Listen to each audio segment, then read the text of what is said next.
Assalomu alaykum qadrli tomoshabinlarimiz. Anchadan beri bilaman kutayotgandingiz, qachon intervyu chiqadi aynan o'zingizni kanalingizda deb. Bugun ajoyib intervyuni e'tiboringizga havola etish niyatidaman.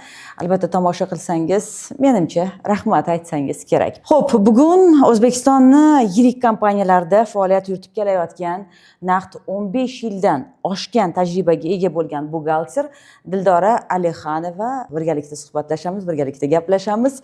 Xo'p, to'g'risini aytsam, shaxsan men uchun buxgalteriya sohasi juda ham qiziq mavzulardan biri. Chunki ko'pchilikka murakkab tuyulgan bu soha ortida men o'ylaymanki, katta mas'uliyat, tartib va albatta bilim yotadi. Umid qilamanki, bugungi suhbatimiz nafaqat men uchun, balki siz uchun ham manfaatli bo'ladi, ishoning. Tomosha qiling. Assalomu alaykum Dildora. Assalomu alaykum. Assalomu alaykum. Yaxshimisiz? Rahmat, yaxshi. Birinchi savolim, nima uchun aynan buxgalteriyani tanlagansiz? Sababi bu soha men uchun juda qiyin tuyuladi, ishoning. Bilasizmi, men o'zim buxgalteriya sohasiga tasodifan kelib qolganman. Chunki men buxgalter bo'lish niyatim bo'lmagan. Kollejda o'qib yurganda praktika uchun, aynan bir dona pechat uchun men adashib buxgalteriya sohasiga kirib qolganman. Chunki praktika o'tadi deb bizga pechat bosib berish kerak bo'lgan va o'shanda buxgalteriya bo'limiga kirib, men o'tdagi ishlarni ko'rib qiziqishim ortgan. Demak, bu tasodifan bo'lgan, to'g'rimi? Hozir afsuslik qilmaysizmi? Yo'q, hozir afsuslanmayman bu kasb tanlaganimdan. Demak, peshonaga yozgan ekanda buni, to'g'rimi? Bugun qayerlarda ishlayapsiz? Hozirgi kunda xususiy aviakompaniya, ya'ni Flyone, Madina, Umra safarlari, Jidda shaharlariga aviaparvozlarni amalga oshiradi. Bundan tashqari Moskva, Riga shaharlariga ham bizda muntazam samolyotlarimiz qatnab boradi. Va shu yerni, shu kompaniyada, shu yerda hozirda buxgalter bo'lib faoliyat yuritib kelaman. Undan tashqarichi? U faoliyatdan oldin men qurilish kompaniyasida bosh buxgalter bo'lib ishladim, Media Parkda bosh buxgalter bo'lib ishladim va bir nechta sohalarda buxgalter bo'lib, o'sha bosh buxgalter vazifasida ishlab kelyapman. To'g'risini ayting. Charchab ketgan paytingiz bo'lmaganmi raqamlardan? Raqamlardan charchab ketaman, lekin har kuni kelganimda baribir menga qanaqadir qiziq ular. U raqamlarni ham o'qishni bilish kerak. Men uchun qiziqarli. Raqamlarni bilmaydiganlar bormi? Misol uchun, meni soham umuman boshqa soha. Lekin aynan sizdan intervyu qilish maqsadida men bu sohaga ozgina o'rgandim va siz bilan, ya'ni efirdan tashqarida gaplashganimizda menda qiziqish uyg'ondi. Men umuman boshqa soha vakili bo'la turib, deylik, buxgalter bo'la olamanmi? Albatta bo'la olasiz. Raqamlar menga umuman yod bo'lsa ham bo'la olasiz. Bo'la olaman. Bo'la olasiz. Va yana bitta savol, yoshi necha yosh bo'lishidan qat'iy nazar bu sohaga kirish mumkinmi? Albatta o'rganish mumkin. Agar qiziqish bo'lsa, buxgalteriya asoslari mustahkam bo'lib, to'g'ri yo'nalishda o'rgana olsa, albatta uni keyinchalik kasb sifatida ham bemalol shakllantira olishi mumkin. Yana bitta savol bo'lyapti. Hozir meni qiziqtirayotgan savollardan biri, bilishimcha, buxgalterlar faqat bitta joyda ishlashmaydi. To'g'ri. Bir nechta joyda ishlashadi, to'g'rimi? To'g'ri. Baravariga demoqchiman. Baravariga, to'g'ri. Menimcha hamma buxgalterlar shunaqa va qiziqarli. Buxgalteriya degani bilan hamma tadbirkorlik faoliyatida har xil yurg'iziladi, misol. Bitta sohada qotib qolmaysiz. Deylik, har xil sohasiga qarab buxgalteriya ham o'ziga yarasha yo'nalishi bor, yurgizilishi bor. Ha, tushunarli. Demak, har har o'ziga yarasha qiziq. Ha. To'g'risini ayting, nech pul olasiz? Sir. Yaxshi olasiz, yaxshi topasiz pul. Topamiz. Qo'yil. O'rgatasiz efirdan keyin menga. Xo'p, asosiy savollarga o'tadigan bo'lsak, mana shu 15 yildan oshdi deyapsiz tajribangizga. Eng katta o'zgarish nima bo'ldi o'sha davr bilan bugungi kunga qadar? Men 10 yil davomida bitta sohada qotib qoldim. Nimaga? Ya'ni bu tashkilotdan chiqib ketishga men qo'rqdim. Nimaga eplolmayman. Demak, bitta sohada emas, bitta tashkilotda qotib qoldim. Bitta tashkilotda. Keyin tavakkal chiqdim. Tashqarida boshqa faoliyatni ko'rishga qaror qildim. Chunki bitta soha o'sha zerikarli. Hozir aytaman, yaxshi ham o'sha paytda men tavakkal qilib chiqib ketganman. Chunki nimaga? Ko'proq bilimlarni, ko'proq keyslar bilan, ko'proq tajribalar bilan men o'zim faoliyatimda uchragan uchun men ko'proq tajriba yig'dim desam bo'ladi. Demak, tushunishimcha, bu sohaga kirganlar bir joyda qotib qolish kerak emas ekan, o'zini ustida ishlash kerak ekan, qancha o'rgansa o'ziga foyda bo'lar ekan, to'g'rimi? To'g'ri. Tushunarli. Demak, buxgalterlar men buxgalter bo'ldi, mana diplomim bor, mana sertifikatim bor deb o'tirish kerak emas. Ustida ishlash kerak, o'rganish kerak ekspertlar. Chunki ustida har doim ishlash kerak, chunki hozirgi kunda har kuni qonunlar yangilanib boradi. Bu buxgalteriya sohasida bormi, har bir sohada deyarli har kuni yangi qonunlar chiqib keladi-da. Bu degani buxgalteriyani men o'rgandim, bo'ldi, menga yetarli degani emas. Baravariga yangi qonunlarni ham o'rganib borish kerak. O'shanda kuchli bo'lib, tajriba ham yaxshi yig'iladi. Ham nazariy, ham amaliy tajribani yaxshigina yig'sa bo'ladi. Juda yaxshi. Oldingi va hozirgi biznes egalari orasida asosiy farq bormi? Qisqa qilib aytganda. Farq juda katta. Oldin biznes faoliyatida juda katta imkoniyatlar menimcha berilmagan. Hozirgiga nisbatan hozir juda ham imkoniyatli katta tadbirkorlar uchun. Deylik, yangi investitsiya kiritmoqchi bo'lsangiz yoki qaysidir sohalarda tadbirkorlik boshlamoqchi bo'lsangiz, juda katta imkoniyat, imtiyozlar davlat tomonidan berilgan va bu, bilasizmi, tadbirkorlik faoliyatini ham endi yangi boshlaganlar uchun yaxshigina motivatsiya desa ham bo'ladi-da. Va o'zini oyoqqa qo'yib olishga ham anchagina foyda bo'ladi. Shu sohada menimcha anchagina bizda rivojlangan davlatmiz, chunki rivojlanib boryapmiz. Bu sohada oldinda yaxshigina rivojlanib ketyapmiz. Juda yaxshi. Ko'p tadbirkorlar buxgalteriyani nega faqat soliq topshirish deb o'ylashadi? Chunki bu gaplarni eshitganman-da, bu fikrlarni. Bu savolingizga javob etadigan bo'lsam, bu holatda faqat buxgalterga bog'liq emas. Tadbirkor biznesni boshladimi, faoliyat yurityaptimi, buxgalter bilan birga hamkor bo'lib ishlash kerak-da. Masalan, ba'zi tadbirkorlar bor, mumkin bo'lmagan, qonunda ko'zda tutilmagan narsalarni qilib ko'rishga harakat qiladi. Bu juda noto'g'ri. Qaysidir ma'noda baribir buxgalteri to'g'ri, noto'g'ri yo'nalishiga quloq solishiga to'g'ri keladi. Qonunda ko'rsatilgan bo'yicha to'g'ri ishlasa, albatta har bitta tadbirkorlik faoliyati yaxshigina foyda keltirishi mumkin. Demak, tajribali, o'z ustida ishlaydigan buxgalterlar soni ko'payishi kerak ekan, buning uchun, to'g'rimi? Hozir bozorda kuchli buxgalterlarga talab qanchalik katta bo'lyapti? Talab katta. Qanaqa buxgalterlar? Menimcha qo'rqmasanglar kerak, ishimni yo'qotib qo'yaman, bu kompaniyadan ketib qolaman degan fikr bo'lmasa kerak sizlarda, to'g'rimi? Bilasizmi, 10 yil oldin men bu narsadan qo'rqardim. Nimaga ham men bitta 10 yil joyda qotib qolganim deyman. Men hozir chiqsam, men bu yerda topayotgan oyligimni ololmayman hech qayerda degan qo'rquvda bo'lganda, fikr bo'lgan, bilasizmi? Va o'shadan chiqib keta olmaganman ancha vaqtgacha. Keyin tavakkal bo'ldi, agar men chiqmasam, keyin shu darajaga kelib qolasizki, pulam qiziq emas, siz, men o'zim o'ylayapman, o'sha qotib qolyapman, men bekorga shuncha vaqtim ketyapti degan narsa menda rostdan shunaqa narsa tug'ilgan. Aytadigan bo'lsam, ko'chadan ko'proq topgan pulim ham ko'zimga ko'rinmagan, nimaga men qotib qolyapman degan narsa. Birinchi o'rinda, ya'ni o'zingizni o'sha malakangizni oshirish, tajriba oshirish birinchi planda turgan sizda. Ketganman, ko'chada tajriba yig'ishni boshladim. Har xil kompaniyada to'g'ri boshida xatolar qildim. O'ziga yarasha keyin o'zim ustimda ishladim, masalan, o'qidim, har xil kurslarga borib, atrofingizdagi ham agar malakali odamlar bo'lsa, siz yaxshigina tajribani orttira olasiz. Hozir qo'rqmayman. Ish yo'qotishdan ham qo'rqmayman. Pul topishdan ham qo'rqmayman. Demak, o'zingizga bo'lgan ishonch shu qadar yuqoriki, qaysidir kompaniyani yo'qotib qo'yishdan qo'rqmaysiz. Yo'q, qo'rqmayman. Bilasiz, yaxshi buxgalter ko'chada qolmaydi. Shunaqa. Qoyil. Xo'p, tajribangizdan kelib chiqib, yaxshi buxgalterni maoshi nimaga qarab olinadi? Shuni ayting, hech bo'lmasa o'zingiz qancha topishingizni aytmadingiz. Ha, sir bo'la qolsa. Tajribadan keladigan bo'lsak, yaxshi buxgalter, ya'ni biznesga foyda keltira oladigan buxgalterlar albatta ko'proq daromad topadi. O'sha summani raqamlarda keltirsak bo'ladimi, misol tariqasida? O'sha minimumdan maksimumga qadar. Endi hozir misol tariqasida aytadigan bo'lsam, mayli, kamida minimum qancha? O'rtacha agar endi boshlagan buxgalterlar bo'ladigan bo'lsa, yordamchi buxgalter sifatida bo'lsa, 4-5 milliondan olishi mumkin. Boshlanishi. Men o'zim sohamda biladiganlarim. Endi tajribaga qarab, maosh ham sekin-sekin oshib, ko'tarilib, keyin siz qanchalik tadbirkorga qiymat keltira olasiz, qanchalik foyda keltira olasiz, unga qarab yana oshishi mumkin. Xo'p, bugun noldan kirib kelayotgan odam bu sohada o'z o'rnini topishi mumkinmi yoki yo'qmi? Albatta topishi mumkin. Topa oladi. Topa oladi. Ishonchingiz komil. Ishonchim komil. Bo'lganmi misol uchun tajribada shunday insonlar, misol shogirdlar deymiz.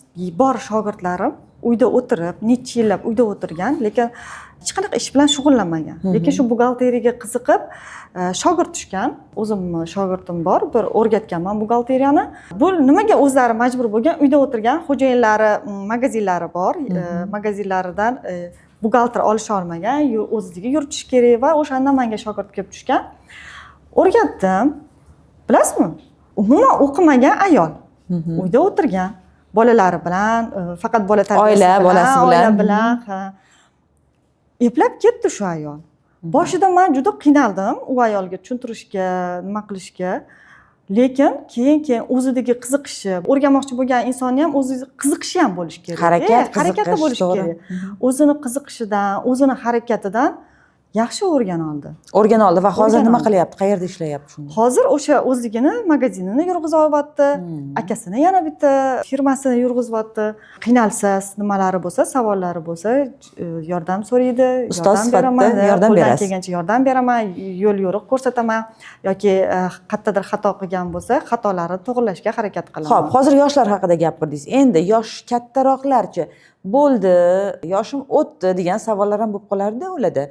Men qila olmayman degan insonlar bor. Ana shunday shogirdlar ham bormi, o'rganganlar bormi? Sizni tajribangizda demoqchiman. Hozir aytgan ayolim nevarali ayollar. Qizlarini, bolalariga, nevarasiga qarab o'tiradigan ayol. O'rganoldi u ayol. O'zidan qiziqish topib, astoydil kirishdi. To'g'ri juda qiynaldi, lekin o'rgandi. Hozir ko'p odamlar aynan soha almashtiryapti. Buxgalteriya yangi kasb o'rganish uchun yaxshi variant, ideal variant deb to'g'risini ayta olasizmi yoki yo'qmi? Ideal variant deb ayta olaman, chunki hozirgi kunda bizda O'zbekistonda juda ko'p yangi tadbirkorlik faoliyatlari kundan kunga har kuni minglab yangi korxonalar ochilyapti va bu nimaning dalolati?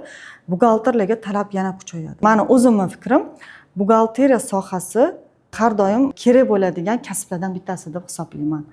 Va bu soha hech qachon o'lmaydi. Xalq tilida aytadigan bo'lsak, shunaqa desak bo'ladi. Juda ham yaxshi. Biznesda pul aylanayotgan bo'lsa, hattoki u sinishi ham mumkin degan bir fikrlar bor-da. Shu qay darajada to'g'ri yoki noto'g'ri va nima uchun? Оборот bo'lyapti, lekin u sinyapti. Biznes. Bu nimaga bog'liq? Savdo bo'lyapti, оборот aylanmasi bor degani bu har doim korxonalarni foydada barqaror faoliyat yurityapti degani emas. Chunki nima demoqchiman? Оборот aylanma bo'lgani bilan bu оборот boshida tikilgan pul hisoblanadi. Keyin uni faoliyat davomida to'g'ri taqsimlash kerak. U narsani xarajatlarni to'g'ri boshqarish kerak, soliqlarni to'g'ri rejalashtirib to'lovlarni amalga oshirish kerak. Har doim savdo bo'ldi degani yoki biror bir narsani sotdim, menda уже pul bor degani bu noto'g'ri. Bundan tashqari foyda bo'ldi, aylanma bo'ldi, оборот bo'ldi degani ham xarajatlarini, butun xarajatlarni qoplagan holda qolgan qismi bo'lsa, bu foyda bo'lishi mumkin. Hamma korxona ham foydada ishlamasligi ham mumkin. Buni agar foydada ishlashi uchun har bir tadbirkorlik faoliyatida to'g'ri rejalashtirish kerak. Demak, bu yerda ham buxgalterni mehnati, buxgalterni tajribasi kerak ekan, juda katta ekan. Оборот katta bo'lishi foyda katta deganimi? Chunki shunday gaplar ham eshitaman-da. Yo'q, оборот katta bo'lishi bu har doim foyda katta degani emas. Ya'ni nima demoqchiman? Pul katta aylanishi mumkin, lekin foyda kam bo'lishi mumkin. Bunga nima qaraydi? Masalan, foydaga chiqishi, zarari, xarajatlari va bu yerda mijozlarni talabi ham hisobga olinadi bu yerda. Har doim ham bu to'g'ri fikr emas. Buni ham hammasini boshidan nazorat qilib borish kerak deb o'ylayman. Dildora, aytingchi, qaysi raqamlarni biznes egasi har kuni ko'rib turishi kerak? Biznes egasi har kuni birinchi bo'lib ko'rib turadigan raqamlar bu hisob raqamlari. Hisob raqamida qancha pul kirdi, chiqdisi, kunlik savdosini nazorat qilib borish kerak. Bundan tashqari har kuni analiz qilish kerak, kimga qarzi bor va unga kimlarning qarzi bor. Xo'p. Buxgalteriya biznes egasiga qaysi xavflarni oldindan ko'rsatib bera oladi? Buxgalterlar biznes egasiga oldindan har xil soliqlarni oldini olishni, moliyaviy jarimalarga olib kelishini, ba'zi holatlarda korxonani zarariga chiqishi ham mumkin. Bu holatlarni ham nazorat qilib, tadbirkorni xabardor qilib, tadbirkorga yetkazib turish kerak deb o'ylayman. Buxgalter. Ha. Masalan, tadbirkorlar hammasi ham buxgalteriya sohasini to'g'ri tushunishmaydi. Buxgalterlarning eng qiladigan ishi, men o'zim fikrim, har kunlik hisobini yurg'izib borish kerak. Hozirgi kunda buxgalteriya dasturlari bor, o'ziga tegishli Adines dasturlari va har xil saytlar bilan ishlashadi va o'shani analiz qilib har kunlik hisobini yuritib borish kerak. Ba'zi bir tadbirkorlar, men o'zimning faoliyatim davomida ham bo'lgan, ishi bo'lmaydi. Qachonki mana bu отчет period keladi-yu. Отчет period kelganda o'tiradi. Buxgalteriyadan xabari yo'q. Raqamlardan ham xabari yo'q. Ularga oddiy tilda tushuntirib berish kerak. Mana bu foyda, mana bu zarar, mana bu xarajating. Shunaqa. Ularga buxgalteriyadan chiqarib bergan hisobotlaringizni ham tushunishmaydi. Ularga qiziq, qancha pulim bor, qancha foydam bor. Boshqa narsa qiziq emas. Bor tadbirkorlar o'zimni faoliyatimda ham uchraydi. Soliq ham to'lagisi kelmaydi-da. Nimaga shuncha ko'p soliq chiqib ketyapti? Men tushuntiraman uni. Men hech qachon shunday olib, masalan, 1S programmamdan olib, men bu deb bermayman, chunki u yerdagi raqamlarni tushunishmaydi ular. Men foydang, zarar, xarajating, menimcha solig'ing, menimcha foizda deylik, qaysi soliqqa to'lamoqchi bo'lsa, foizda shuncha deb unga qo'pol qilib aytganda chaynab ko'rsatib beraman hammasini. Keyin tushunishadi. Yana aytadiki, nimaga qattan shunaqa ko'p soliq chiqib ketyapti menga? Men aytaman, sen ishlading deyman. Sen shuncha savdo qilding deyman. Mana ko'rsatib beraman. Men o'zimda bitta shunaqa holat ham bo'lgan. O'zimni nimamdan xato, ikkinchi bu xatoni qilmaydigan bo'lganman. Hisobot paytida o'zimni vaqtim yetmay qolgan, oxirida aytganman, katta summada soliq chiqib ketib qolgan. Ya'ni o'zingizni xatoyingiz. Xatoyim qanaqa? Men o'sha paytda nima deydi, ozgina sog'lig'im bilan ovora bo'lib qoldim-da, nima deydi, shogirdlarga ishonib qo'yib, endi ular yosh hali. Men chunki o'zim har kuni o'zim nazorat qilib boraman. Kimda nima chiqyapti, qanaqa hisoblab, hisob kitobini olib yuraman. Nimaga? Chunki tadbirkorga ham zarar bo'lib qolmasligi uchun. U ishlayapti, chunki tadbirkor har doim foyda topishi, pul topishni o'ylaydi. O'shanda meni o'zimni xatoyim solig'i ko'p chiqib ketib qolgan. Keyin aytayaptiki, "Sen dedi, menga voqliroq aytmading shuni, men bosh harakat qilardim balki" deyapti-da. Endi aybdor men bo'lib qoldim o'shanda.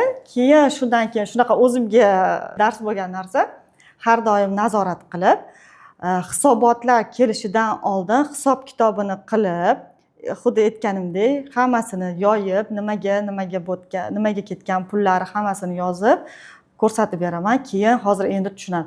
Bo'ldi, tushundim. Demak, men shuncha soliq to'lashim kerak deydi. Keyingi oyda shuncha solig'im chiqyapti. Mayli deydi.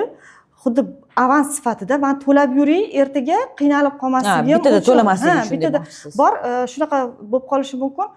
Birdaniga to'la olmasligim mumkin-da uni.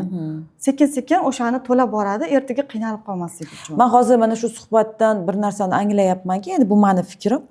Biznes yuritadigan katta tadbirkorlar ham o'zi uchun bu sohani o'rgansa foydadan xoli emas ekan. Albatta, to'g'rimi? Albatta. Ya'ni kim mayli buxgalteri bo'lishi mumkin yonida. Lekin o'zi ham bu sohani ichida o'rgangan, tajribasi bo'ladigan bo'lsa, qaysidir ma'noda o'zini o'zi ham himoya qila oladi. To'g'rimi? Qayerda bab kimdan xato o'tmaydi? Buxgalterdan ham xato o'tib ketishi mumkin. O'sha paytda bu sohani o'zi bilsagina to'xta deydi-da, ya'ni bitta kalla, ikkita kalla deyishadi-yu xalq tilida, to'g'rimi? To'g'ri. Demak, bizni tadbirkorlar tomosha qilayotgan bo'lishlari mumkin. Men uchun ular uchun ham bu yaxshi maslahat, qaysidir ma'noda o'rganishni oson yo'llari haqida biz suhbat davomida albatta yana gaplashamiz, kuzatib turing. To'g'rimi? To'g'ri. Yaxshi, ketdik. Biznes egalari shaxsiy va biznes pullarini aralashtirishining oqibati nima bo'ladi? Nima bilan yakun topadi? Hech qachon shaxsiy pul bilan biznes pulini aralashtirish kerak emas. Chunki mayli bir ishlatadi, ikki ishlatadi, lekin yig'ilib oxir oqibat bu katta moliyaviy inqirozga ham olib kelishi mumkin. Aytamanki, biznes pulini shaxsiy ehtiyojlari uchun ham ishlatish kerak emas. Bor yo'llari. Biznesni yuritish kerak, foyda chiqsa, foyda olish kerak. Bemalol dividend solig'ini to'lasin, foyda solig'ini to'lasin-da, qolgan foydasini o'ziga olsin. Yaxshi. Excel orqali yuritilgan hisob qachon xavfli bo'lib qoladi? Shundaylar bo'lgan ekan, adashmasam. Excel shunday holatlar bo'ladi. Excelda har bitta operatsiyani, ya'ni har bitta narsani hisobini yuritish qiyin. Demak, hattoki mana shu programmalarga ham ishonch u qadar bo'lish kerak emas degan fikr uyg'onyapti-da. Meni fikrim, buxgalteriya sohasini Excelda yuritish shartdan keragi yo'q. Chunki Excelda siz xohlagan narsani, xohlagan sifralarni, o'sha xohlagan raqamlarni chiqara olmaysiz. Har doim ham to'g'ri chiqmaydi. Meni o'zim tajribamdan olaman. Oddiy kichkina korxona bo'lsa ham hammasini 1S programmada yurg'izdiraman. Nimaga? Men o'sha raqamlarni shunda ochganda ko'ring. Qayerga ketdi pul, nima qildi, hammasini, foyda, zarar hammasini ko'rib boraman. Demak, bu programma mukammalroq. Mukammalroq ancha, ham uni imkoniyatlari ham ko'proq. Tadbirkor qachondan professional buxgalter yollashi kerak? ishni boshlashdan avvalmi yoki ma'lum bir vaqtdan keyinmi? Bilasizmi, bizda ko'p tadbirkorlar boshlab oladida, keyin hamma ishni qiladi, firmalarni ochib olishadi. Keyin nimadir muammo bo'lib, отчет topshira olmagandan Shuning uchun bu savolni buxgalter qidirishga tushishadi. Chunki o'zimga ham shunaqalar kelgan. Hamma ishni qilib bo'lishgan, hisobotlar topshirilmagan, pullarni o'zigacha chiqargan, o'zigacha nimadir qilgan. Keyin muammo bo'lgandan keyin buxgalter qidirishni boshlashadi. Bu keyin buxgalterning ham vaqtini oladi. Buxgalter butun o'sha ishlagan periodini ma'lumotini yig'ib chiqishga to'g'ri keladi-da, yig'ib chiqish kerak. Tadbirkor vaqt ketadi, o'rganish kerak, to'g'rimi? U korxonani, masalan, har bitta yangi korxonani olganingizda siz uni boshidan o'rganib chiqasiz-da, olib sirazi uni ishini qilib keta olmaysiz. Nima qilgan faoliyatini ko'rib chiqasiz, hammasini ma'lumotni yig'asiz. Bor shunaqa korxona boshidan noldan восстановление qiladigan holatlari ham bo'ladi-da. O'shaning uchun tadbirkorlarga maslahatim, boshiga ish tushganda emas, tadbirkorlikni boshlashdan oldin buxgalterlar bilan maslahatlab, qaysi yo'nalish unga to'g'ri keladi yoki deylik, bizda soliq rejimlari ham har xilda. Boshladim, ishlab ketdim degani emas. O'z soliq rejimini tanlashda ham unga qanchalik qaysi biri foyda keltiradi, foyda keltirmaydi. Ularni ham ko'rib, hammasini analiz qilib, keyin boshlashni men maslahat beraman. Demak, tushunishimcha, tadbirkorlar biznesni boshlashdan avval yaxshi buxgalter topib, keyin biznesni boshlash kerak degan fikr tug'ilyapti hozir, to'g'rimi? Shunaqa. Blitz savollarimiz bor. Demak, sizga kelayotgan ko'plab bizneslarda asosiy muammo malakali buxgalter yetishmasligidanmi? Hozirgi kunda men malakali buxgalter yetishmasligi deb aytolmayman. Chunki hozir ko'p buxgalterlar tushunib yetishdi, qanchalik o'zini ustida ishlasa, qanchalik unga ko'proq daromad keltirishini men tajribamdan ko'ryapman, ham atrofimdagi buxgalterdan ham. Hozir buxgalterlar ko'pisi bu narsani tushunib olishdi.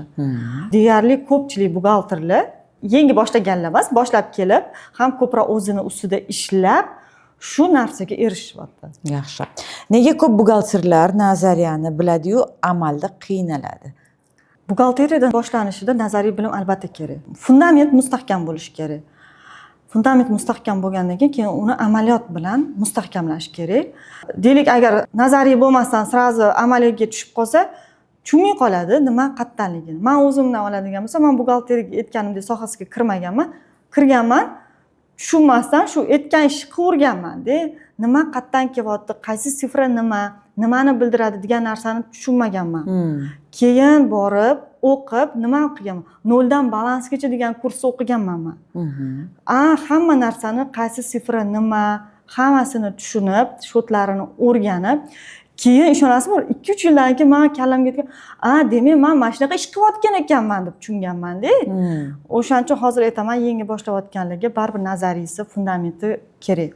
Keyin uni amaliyot bilan mustahkamlash kerak. To'g'ri. Qo'shilaman bu fikringizga. Bu nafaqat buxgalteriyada, balki boshqa sohada ham xuddi shunday narsa. Masalan, deylik, men o'zimning sohamni oladigan bo'lsak ham, nazariya kerak albatta. Undan tashqari amaliyot, tajriba, o'sha fikr alinishi va ustozlar bilan yana ishlashi, ana u yana tajribani oshiradi. Nazariya bo'lmasa, ikkinchi etap ham bir-biriga bog'liqda, oqsab qoladi demoqchiman, nazariya bo'lmasa.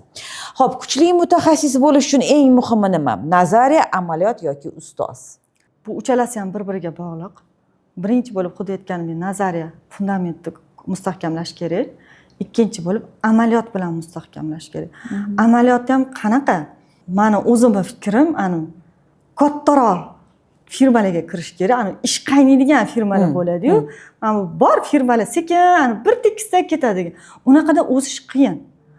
Ish ko'p, ish qaynaydigan firmalarda ko'proq tajriba yig'asiz. Chunki har kuni keyslar, har kuni har xil muammolar, nimadirlarni hal qilish kerak bo'ladi. Bu juda katta tajriba bo'ladi. Maktab bo'ladi desam ham bo'ladi. Ustoz ham kerak, chunki ustoz to'g'ri yo'nalish bera oladi. To'g'ri yo'nalishga boshlab turadi, qayerdadir xatolarga aytishi mumkin, qatga xatolarni topishga ba'zida qiynalishi mumkin. Qatga ahamiyat berib, qatda analiz qilishini ustozlar aytib turadi va to'g'ri ishlashi, to'g'ri yo'lni ko'rsata oladi. Demak, zo'r buxgalter bo'lish uchun 3 ta ustun kerak ekan. Nazariya, amaliyot va albatta to'g'ri yo'naltiradigan ustoz kerak. 2-3 oy ichida odamni real ishlay oladigan darajaga olib chiqish mumkinmi? Faqat to'g'risini ayting. Mumkin. Agar o'zida qanday kasb o'rganishga qiziqish bo'lsa, boshida o'sha noldan balansgacha degan kurslardan ham boshlab bemalol tushuncha hosil bo'lib, yordamchi sifatida ishlay oladi. Buning uchun albatta muntazam o'zini ustida ishlab borish kerak va nima qilayotganini tushunib borish kerak. O'shanda bu muddatda bemalol ishlab yordamchi bo'la oladi. Xo'p, deylik, aynan bu sohani yangitdan boshlayotgan odam birinchi o'rinda nimadan boshlash kerak? Deylik, men shu sohaga qiziqyapman. Birinchi nimadan boshlay?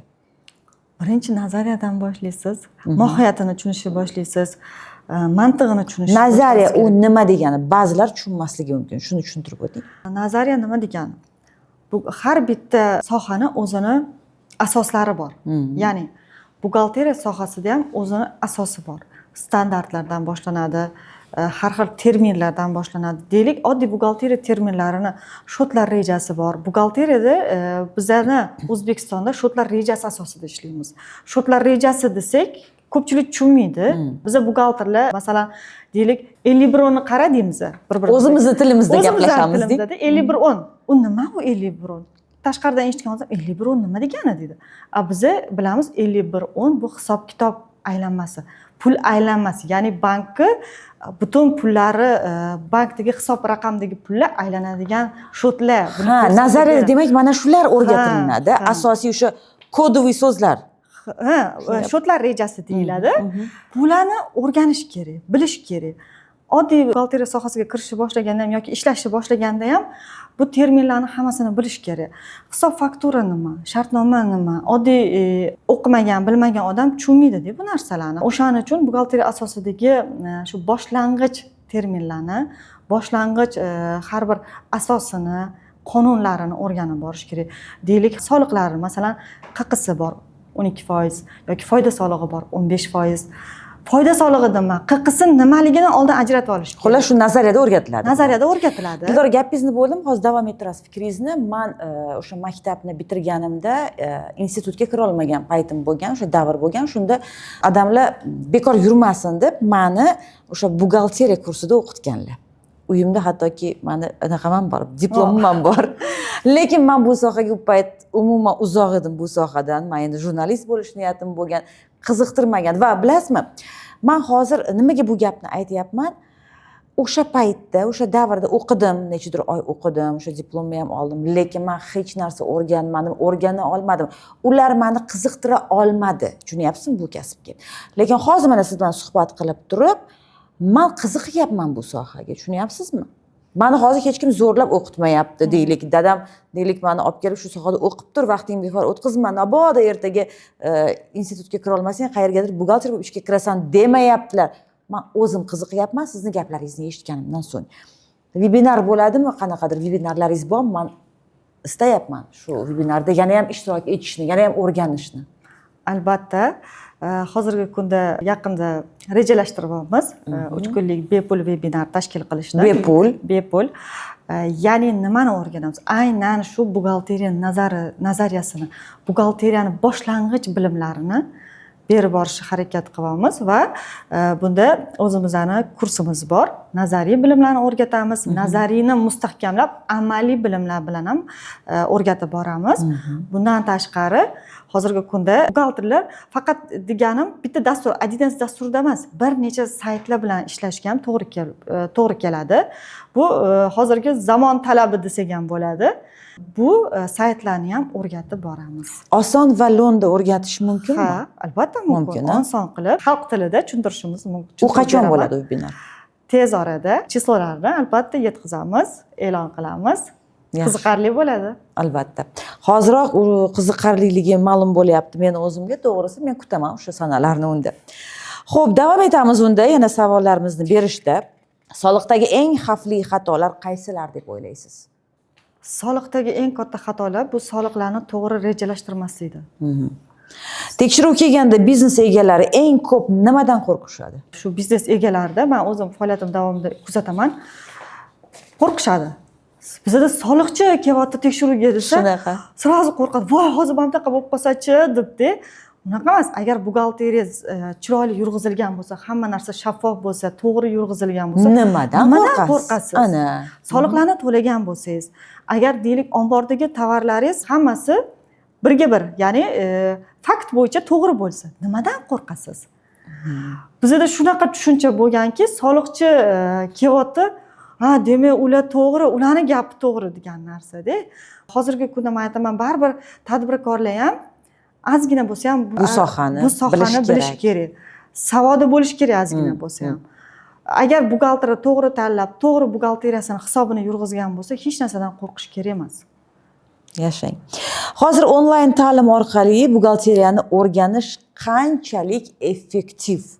Ya'ni biroz oldin shu haqida gaplashdik. Mana hozir endi ko'payib ketdi-ku onlayn kurslar, to'g'rimi?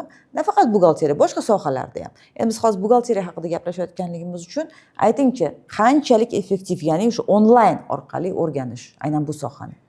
Onlayn o'rganish ham o'ziga yarasha pluslari bor. Nimaga? Imkoniyat bo'lmasligi mumkin-da, kelib qatnashga har doim odamning vaqti yetmasligi mumkin. Onlayn agar kurslar bo'ladigan bo'lsa, xohlagan vaqtingizda, siz o'zingizga to'g'ri kelgan vaqtda kirib, bemalol shug'ullanib, o'z ustingizda ishlashingiz mumkin-da. Yoki deylik, sizni kuni bilan ishlasangiz, deylik, kechki vaqtga to'g'rilagan bo'lsangiz, kechki payt o'sha ishdan tashqari bemalol o'rganib, shug'ullanishingiz mumkin. Onlayn kurslarning ham bu tarafdan pluslari bor.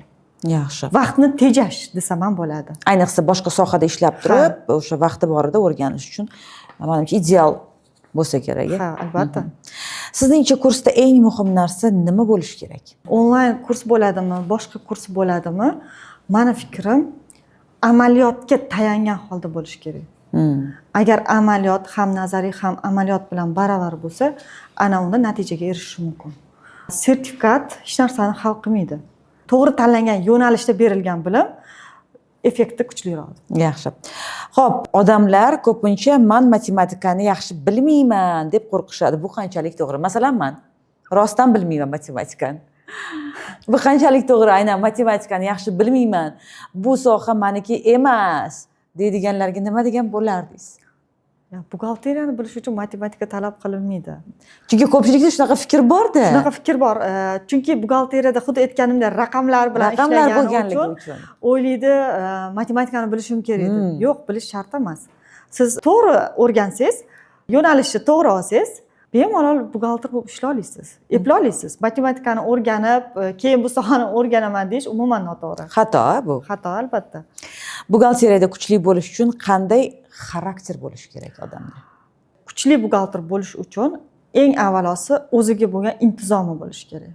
Intizom kuchli bo'lishi kerak. Ba'zida qattiqqo'llik ham kerak, sovuqqonlik ham juda kerak bo'ladi. Har xil holatlar bo'ladi. Deylik, men o'zimdan ko'ngil bo'shlik qilganimni o'zimga minus taraflari bo'lgan. Payti keladi, shunaqa vaziyatlarda siz qattiqqo'llik qilib, juda sovuqqon bo'lishingizga ham to'g'ri keladi. To'g'risini ayting, bu shaxsiy savolim. Buxgalterlar juda ham ko'p agressiv bo'lishadi-da, ayniqsa shu oylik beradigan paytda. Oylikka yaqin. Nega? Nega? Buxgalter shunaqa agressiv bo'lib qoladimi bu sohada ishlagandan keyin? Yoki nima uchun? Yo'q, agressiv bo'lmaydi. Bor, yaxshi buxgalterlar ham bor. Demak, agressiv bo'ladiganlar yomonmi? Lekin oylik paytida bo'lishi mumkin. Nimaga? Chunki xodimlar kiraveradi. Bugun oylik bormi? Bugun oylik bormi? Ba'zi o'zim tajribamdan aytaman, уже shu savoldan oxiri baqirib yuborasiz. Joningizga tegadi. Bo'ladi oylik deb, nima deydi, qo'pol qilib aytgan, sal qattiqroq javob berib borishingiz ham to'g'ri keladi. Bo'ladi. Oylik paytda albatta hammada bo'ladi. Hamma buxgalterlarda bo'lar ekan demak. Xo'p, davom etamiz. Dildora, aytingchi, ayollar uchun buxgalteriya qanchalik qulay kasb deb o'ylaysiz? Meni fikrim, buxgalteriya kasbi ayollar uchun ideal kasb deb o'ylayman. Nimaga? Bizda O'zbekistonda hozirgi kunda ayollar buxgalterlarning ulushi ko'proq. Nima uchun? Erkaklarga nisbatan ayollar ko'proq.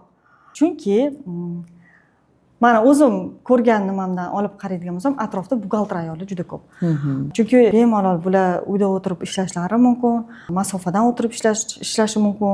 Uyda o'tirgan holda 2-3 firmalarning ishini ham bemalol qila olishi mumkin.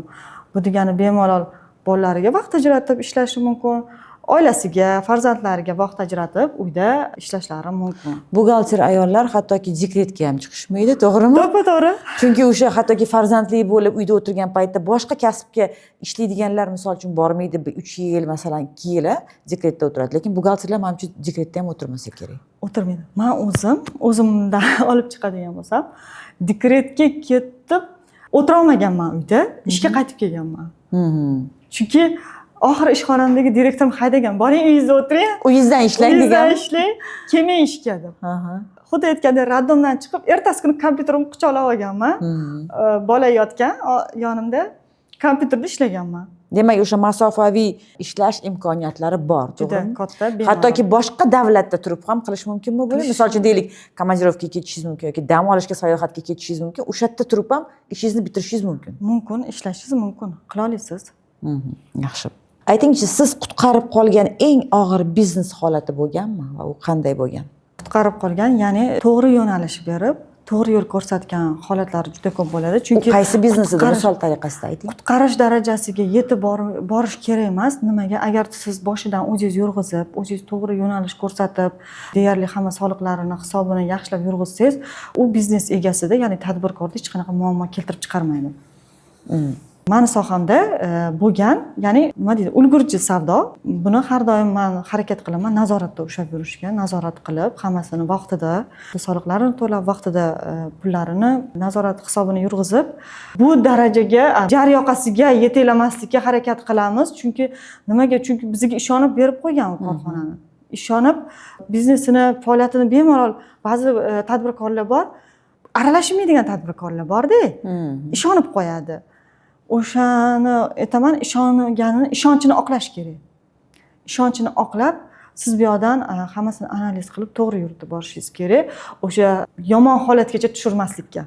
Demak, ba'zi bir bizneslarda deylik, o'sha buxgalterni aybi bilan kasodga uchrash ham mumkin, to'g'rimi?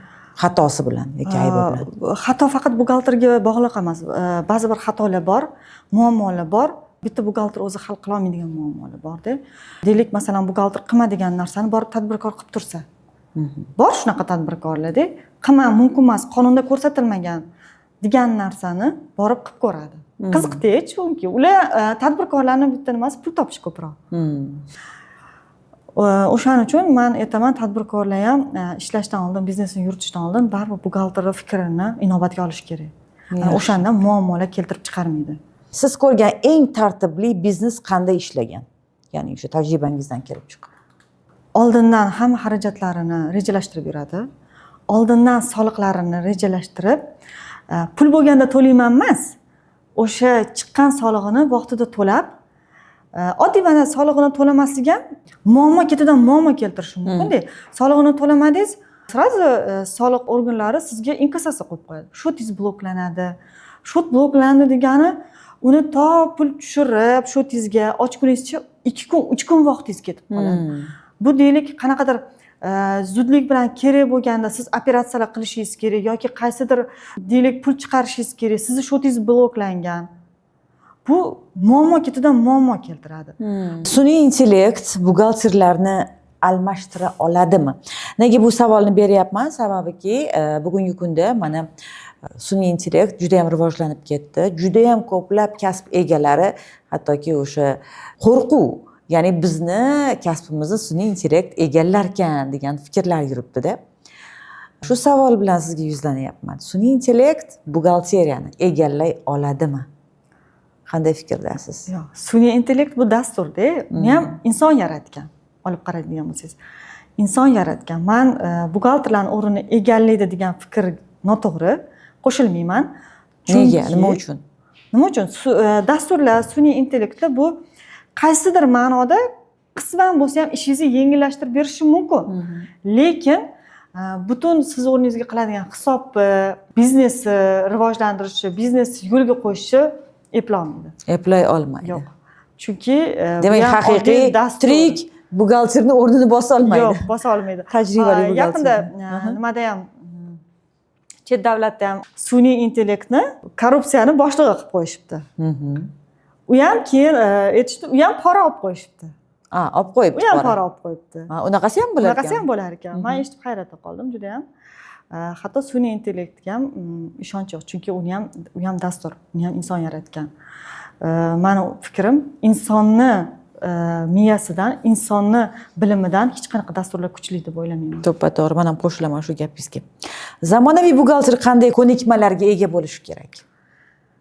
Hozirgi kunda zamonaviy buxgalterlar, xuddi aytgandek, dasturlar juda rivojlangan zamon. Deylik, agar 10-15 yil orqaga qaytadigan bo'lsangiz, men esimda-da, adam hokimiyatda ishlaganlar, buxgalter bo'lib, finansizm borganimda qog'oz mana bunaqa shotlar bo'ladi-yu, kalkulyator shotlarda shunaqa hisobot qilishganda, voy, bu shuncha narsani qanaqa qilib, bular отчет chiqarar ekan deb o'ylaganman. Buncha qiyin deganman-da, ha. Lekin hozir buxgalteriya sohasi qiyin emas. Agar dasturlarni to'g'ri o'rgansangiz, to'g'ri foydalana olsangiz, saytlar bilan, deyarli hozir hamma saytlar bilan, hamma buxgalter, zamonaviy buxgalter saytlar bilan ishlaydi. Deylik, hozir soliq tizimini o'zini saytlari bor, buxgalteriyaning o'zini adines dasturlari bor. Bularni to'g'ri ishlashni o'rgansa, hattoki siz oddiy elementarniy hisob fakturangizni to'g'ri jo'natganingizdan sizni hisobotingiz o'sha shakllanib boradi. Bu hammasi boshlang'ich o'sha dasturlarni yaxshi bilishidan bemalol buxgalterning ishini yengillashtiradi va zamonaviy buxgalterga aylantiradi bu narsa. Qo'yil. Yangi boshlayotgan buxgalterlarga eng katta sizni tavsiyangiz? Birinchi bo'lib, mohiyatini tushunish kerak. Xuddi aytgandek, nazariyasini tushunish kerak. Keyin amaliyot bilan mustahkamlab to'xtab qolish kerak emas. Har kuni yangi bilimlarni o'rganish kerak va o'zini ustida ishlab, bo'ldi, men buxgalter o'rgandim deyish kerak emas. Bilib oldim deyish kerak emas. Chunki har kuni o'zgaradi. Ko'proq shug'ullanish kerak. O'z ustida ishlash kerak. O'z ustida ishlash kerak albatta. Dildora, aytingchi, agar bugun tadbirkorlarga eng muhim maslahat bersangiz, u qanday maslahat bo'lardi? Eng avvalo, birinchi bo'lib, tadbirkorlik faoliyatini yuritayotganda hissiyot bilan emas, raqamlar bilan ishlash kerak bo'ladi. Har bitta biznesda hissiyot rol o'ynamaydi-da, raqamlar, uni qanaqa rejalashtirishda, qanaqa boshqarishda katta rol o'ynaydi va men maslahatim, tadbirkorlarning o'zi ham ozgina bo'lsa ham buxgalteriya sohasidan aytganimdek boshlang'ich biroz bo'lsa ham ma'lumotlarga ega bo'lish kerak-da. Chunki mana aytganimdek, buxgalter nima haqida gapiryapti, nimani tushuntirmoqchi, o'sha narsalarni o'rganish kerak deb bilaman. O'zida ham ozgina bo'lsa o'sha savodli bo'lsa, aynan bu sohada ham qiyin bo'lmaydi, ham deylik o'sha buxgalter bilan bitta tilda gaplasha oladi.